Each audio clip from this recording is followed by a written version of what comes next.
Welcome everybody, and Erin, good to see you. It's been a while, but and welcome to Calgary's night here. We got a number of Calgarians, a couple hundred actually, look like they're gonna come on the Zoom call tonight to ask you questions, and we'd really gonna look forward to your answers.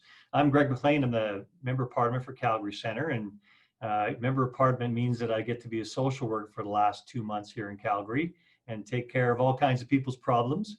Because I can tell you, Service Canada wasn't answering a lot of phones. So a lot of my jobs was answering phones and getting people slotted into programs here over the COVID situation we're facing. Hopefully we get back to Parliament soon, although I understand it's not going to sit in its regular way until September now. And we'll have a new leader at that point in time. So good for us. It is going to be something, and I'm very hopeful that that leader is going to be Erin OToole. Let me tell you, I'm a new Member of Parliament. I've been a Member of Parliament for 6 months. In Calgary Centre. It's a riding we took from the Liberals here, and it was a big win. But when I got into caucus, I met Erin, and I can tell you that Erin's a good decision maker. That's one of the first things I noticed about him. He knows how to get things done. And having been through an election where I think that we missed on, as a party, on getting our point across to Canadians on a handful of issues, it was refreshing to have some colleagues in the House, Erin at the front, that knew how to get those decisions made and how to get things done in Parliament.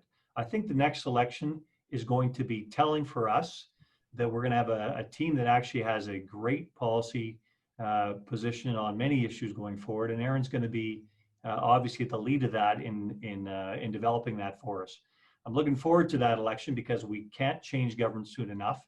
Erin's going to be a great Prime Minister, and that's what we're aiming for here, is making sure we're getting somebody here that's not just going to lead this party, but is going to lead this country back to prosperity and actually a great country on the world stage. On that note, you've heard enough from me, and I'm going to turn it over to the man of the hour here, Erin OToole. Erin, can you please join us? Thank you very much, Greg. It's great to see you. You are a tremendous new member of the team. What a first 6 months to choose to break into politics, eh? A few months of normalcy in the House, and then a global pandemic and economic meltdown that Trudeau has only made worse.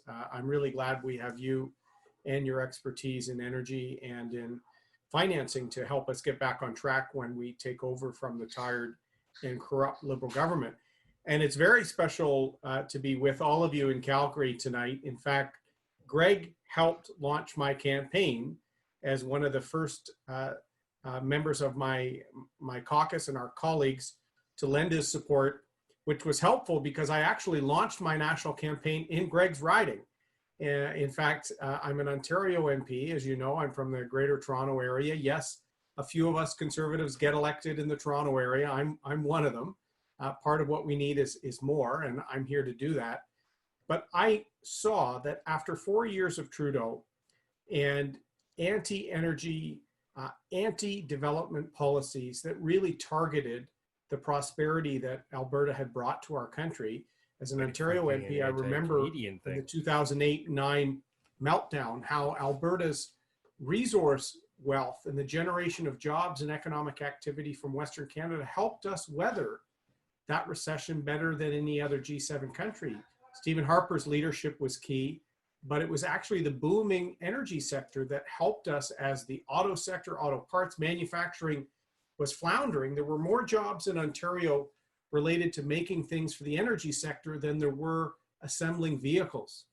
It's been something I've been talking about for many years. And so I launched my campaign in Alberta to show that a principled Conservative from Southern Ontario has and will stand up for issues that are impacting Western Canada and Alberta in particular. And I've already talked about how in my first 100 days as Prime Minister, I will introduce legislation to unwind the unfairness of Bill C-69, Bill C-48, the tanker ban, and introduce a new National Strategic Pipelines Act to help get our resources to market.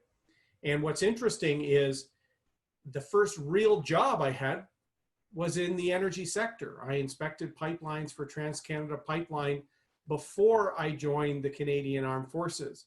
And so I certainly talk about my time in the military a lot because I'm proud of that. I joined the military out of high school and served 12 years served and trained across this great country, including CFB Edmonton, including doing land survival training in Hinton and parts of Alberta where we were dropped off in the wilderness and hoped we'd survive. It was an amazing time to be a young person that already loved his country, and I was just instilled with a patriotism that drives me to this day. I ended up in the Atlantic coast, sailing with our Atlantic Navy, met my wife in Nova Scotia while I was in the military. So when I left the military and went to law school, Dalhousie, because of meeting my wife, went up on the list, and I stayed and went to law school there. But then my wife and I moved back to my province, to Southern Ontario, to establish our careers, mine in corporate law and the private sector. And my wife, cooler jobs, Hockey Canada, an organization based out of Calgary. She has a Grey Cup ring with the Toronto Argos. Much more exciting jobs was always my wife, Rebecca, than my time as a lawyer. But everything we've worked hard for in our life to provide for our families, that's the sort of values we were instilled with.